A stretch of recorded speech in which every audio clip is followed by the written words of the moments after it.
Assalamualaikum warahmatullahi wabarakatuh. Halo semua, kembali lagi di channel Reader Manhwa. Kali ini Mimin akan melanjutkan sebuah komik yang berjudul Sang Iblis Penguasa Mutlak. Dan apabila kalian masih bingung dengan alur ceritanya, kalian bisa cek deskripsi atau langsung saja menuju playlist yang ada di halaman channel ini untuk memulainya dari part 1. Tanpa basa-basi lebih jauh, mari kita masuk di part 26.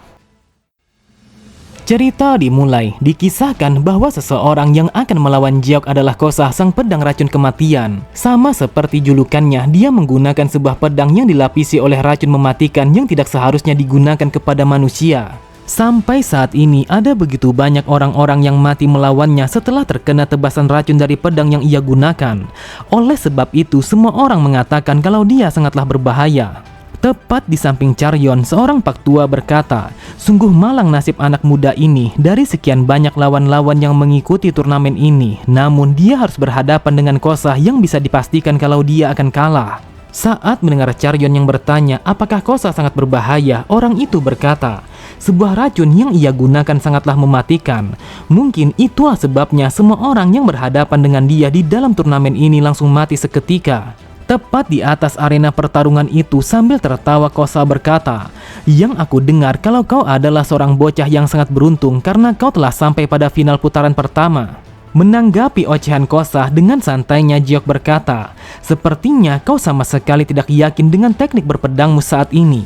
Kau bahkan telah melapisi bilah pedangmu itu dengan racun, dan itu menandakan kalau kau tidak percaya diri dengan kemampuanmu." Mendengar perkataan Jeok, Kosah hanya tersenyum. Ia berkata, "Semua orang yang mengatakan itu kepadamu akan berakhir dengan kematian, dan aku akan memastikan kalau kau akan mengalami hal yang sama dengan mereka." Setelah mengatakan itu, ia pun langsung berlari dengan sangat cepat untuk melancarkan sebuah tebasan kepada Jeok sebagai serangan pertamanya. Akan tetapi serangannya hanyalah sia-sia karena Jeok langsung memukul pergelangannya sehingga bilah pedangnya telah terlepas dari genggamannya. Kemudian dalam sekejap mata, Jeok pun merebut pedang itu dan langsung menancapkan pedang itu tepat di pundak Kosah sehingga membuatnya langsung berteriak kesakitan. Terlihat dengan sangat jelas kalau Jeok sangat menikmati teriakan Kosah karena racun yang berada di pedang itu telah menyebar di tubuhnya. Bahkan tidak hanya sampai di situ saja, Jeok pun langsung menarik pedang itu ke arah belakang sehingga membuat tangan Kosah langsung terbelah menjadi dua bagian. Dengan tatapan mata yang tajam, Jeok berkata, "Sekarang kau sama sekali tidak akan bisa untuk menggunakan sebuah pedang pada tangan kananmu." Seketika itu juga, Kosah langsung tertunduk ke atas lantai karena ia sama sekali tidak menyangka kalau dia telah dikalahkan hanya dengan satu kali serangan saja. Bahkan yang membuat Kosah tidak menyangka adalah kalau Jeok mengalahkannya tanpa sedikit pun menggunakan seni bela diri dan juga tanpa menggunakan kedua pedangnya. Terlihat semua orang yang ada di sana sama sekali tidak bisa mengucapkan sepatah kata pun setelah melihat Jeok yang mampu mengalahkan Kosah hanya dengan satu kali serangan saja. Mereka bertanya-tanya bagaimana mungkin seorang master bela diri yang terkenal akan keganasannya telah dikalahkan dengan mudah, bahkan tanpa harus bersusah payah menggunakan seni bela diri. Pada sisi yang lain, Yang Suchang langsung berdiri dari tempat duduknya setelah melihat Jeok yang memenangi pertandingan itu dengan begitu mudah. Lalu Yang Suchang berkata, "Apakah dia memang sekuat itu? Yang aku tahu kalau dia hanyalah seorang bocah yang berlindung tepat di belakang pasangannya ketika berada pada turnamen Dragon Phoenix." Kemudian tepat di sampingnya terlihat Byakuya sama sekali tidak memberikan respon apapun kepada Yang Suchang karena dia sejak dari awal sudah menyadari kalau Jeok telah menyembunyikan kekuatannya yang sebenarnya. Yang Suchang kembali berkata, "Selain itu juga, aku sama sekali tidak pernah mengetahui di mana letaknya Manor Angin Baru. Bahkan sampai saat ini aku tidak pernah mendengar tentang mereka. Akan tetapi dia telah menunjukkan seni bela diri yang sekuat itu, sedangkan dia hanyalah seorang remaja biasa saja." Pada sisi yang lain, sama halnya dengan Byakuya, terlihat Im Hagi sama sekali tidak melepaskan pandangannya kepada Jeok karena ia sudah menyadari kalau Jeok telah menyembunyikan kekuatannya. Im Hagi bergumam, "Dia tidak hanya sekedar seorang remaja biasa, namun hanya saja aku bertanya-tanya dari mana asalnya orang itu. Apakah mungkin dia dengan sengaja menyembunyikan kekuatannya pada turnamen Dragon Phoenix, lalu memenangkan turnamen Heavenly Dragon adalah tujuannya yang sebenarnya?" Beberapa saat kemudian, setelah berakhirnya pertandingan itu, Jeok pun langsung mengajak Charyon untuk makan bersamanya di dalam sebuah restoran. Akan tetapi Charyeon begitu heran ketika melihat semua orang yang ada di sana langsung menyambut kedatangan Jiok dengan penuh bersemangat. Mereka mengatakan kalau Jiok harus memenangi pertarungan yang selanjutnya karena ini akan menjadi pertarungan yang menentukan siapa yang terbaik pada turnamen Heavenly Dragon. Sambil tersenyum, Jiok pun berkata, apakah ini rasanya menjadi seseorang yang sangat populer di antara masyarakat?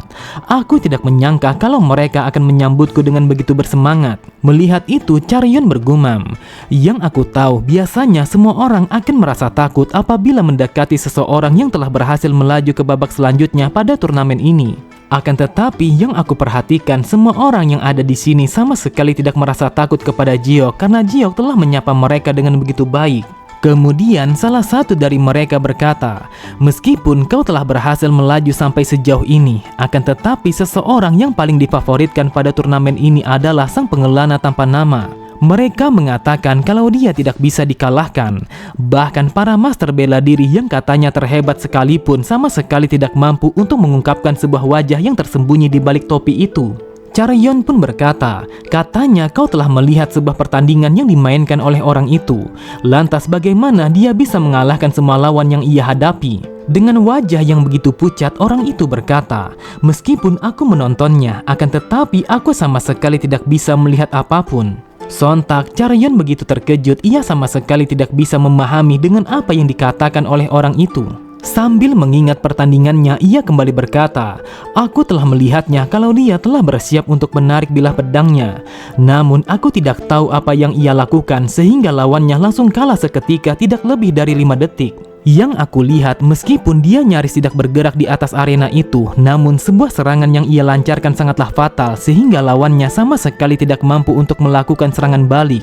Itulah yang aku katakan kalau aku melihatnya, akan tetapi aku tidak bisa mengetahuinya. Mendengar itu, Charyeon berkata, bagaimana mungkin ada seseorang yang memiliki kemampuan yang seperti itu di dalam dunia ini?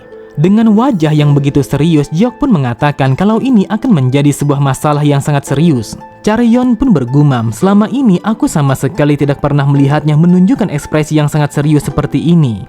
Apakah ini telah membuatnya menjadi frustasi? Lalu Charyeon pun bertanya, apakah Jiok merasa khawatir? Jiok pun berkata, aku begitu khawatir karena aku telah lupa membawa kantong uangku. Namun di saat ini aku sangatlah kelaparan. Saat mendengar Charyeon yang mengatakan kalau dia akan mentraktirnya, sambil tertawa Jiok berkata, jika memang seperti itu, maka aku mau bebek panggang, ikan mentah, tumis daging, dan juga sup ayam. Akan tetapi suasananya menjadi begitu suram saat mendengar Charyeon yang mengatakan kalau dia hanya membawa uang yang cukup untuk membeli 2 porsi makanan saja. Lalu Jiok pun berkata, apakah mungkin kalau kita akan menjadi babu pada restoran ini agar kita bisa menikmati semua makanan itu? Namun mereka berdua langsung terkejut ketika melihat Byakwa yang datang menemui mereka sembari mengatakan kalau dia akan membayar semua makanan itu. Kemudian Byakwa melemparkan pandangannya kepada Charyeon. Lalu ia pun mengucapkan kata selamat kepada Charyeon karena dia telah menjadi seorang Phoenix sejati pada turnamen Dragon Phoenix. Dan juga aku ingin mengucapkan rasa terima kasihku kepadamu atas apa yang kau lakukan pada turnamen Dragon Phoenix. Aku berpikir jika kau tidak menolong kami semua, maka bisa dipastikan kalau kami sudah mati. Dengan santainya Jiok berkata, untuk apa kau mengatakan itu kepadaku? Seharusnya kau mengatakan terima kasihmu itu kepada Tuan Muda yang Sucang karena dialah yang menjadi pahlawannya. Mendengar itu Byakwa berkata, meskipun aku tidak melihatnya, akan tetapi aku merasakan kalau itu adalah perbuatanmu. Lagi pula aku sama sekali tidak berpikir kalau Yang Sucang akan bisa melakukan itu. Pada sisi yang lain, Charyeon bergumam, aku tidak menyangka kalau nona muda dari keluarga yang sangat terkenal akan berbicara lebih dulu kepada orang lain. Apakah mungkin kalau dia mulai tertarik kepada Jiok?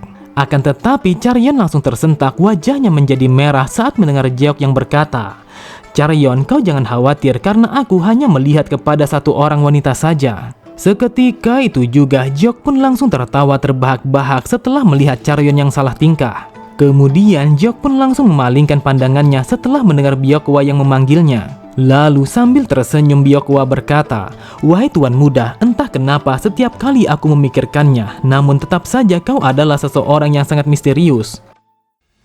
Beberapa hari kemudian, waktu yang ditunggu oleh semua orang akhirnya telah tiba, dan itu adalah hari di mana dilaksanakannya pertandingan final antara Jiok yang melawan sang pengelana tanpa nama. Terdengar para penonton berkata, akhirnya turnamen ini telah mencapai pada puncaknya. Namun kita sama sekali tidak menyangka bahwa di tahun ini kalau turnamennya telah dipenuhi dengan kejutan. Bahkan tidak ada yang menyangka seorang anak muda yang masih berusia 20 tahun akan berhadapan dengan sang pengelana tanpa nama. Dan juga ini adalah pertama kalinya bagi mereka mengikuti turnamen Heavenly Dragon.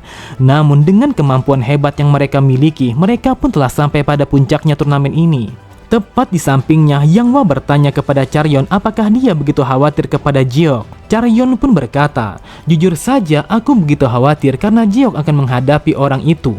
Yang aku dengar kalau dia memiliki sebuah kemampuan seni bela diri yang sangatlah luar biasa. Sambil membayangkan Cheon Muak, Yang Hwa berkata, aku juga sudah sangat lama tidak melihat seni bela dirinya yang disebut sebagai pedang iblis.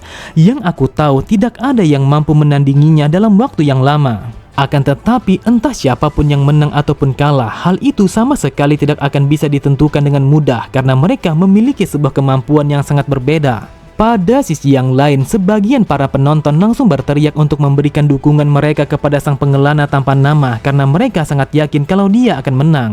Terlihat Cheon Muak hanya tersenyum karena dia sudah lama menunggu waktu ini untuk bisa bertarung melawan Jiok. Kemudian ia berkata, meskipun kau adalah anaknya nona muda, akan tetapi yang namanya pertandingan tetaplah pertandingan.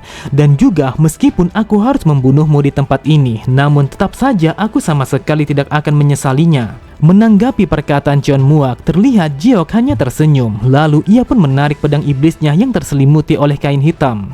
Lalu sambil mengacungkan bilah pedangnya, Jiok berkata, aku tahu kalau kau akan mengatakan sesuatu yang seperti itu. Jadi aku sangat berharap kalau kau akan menggunakan segala kemampuanmu untuk bisa mengalahkanku. Setelah mengatakan itu, hanya dengan sekejap mata, terlihat Jiok langsung menebaskan bilah pedangnya kepada Cheon Muak.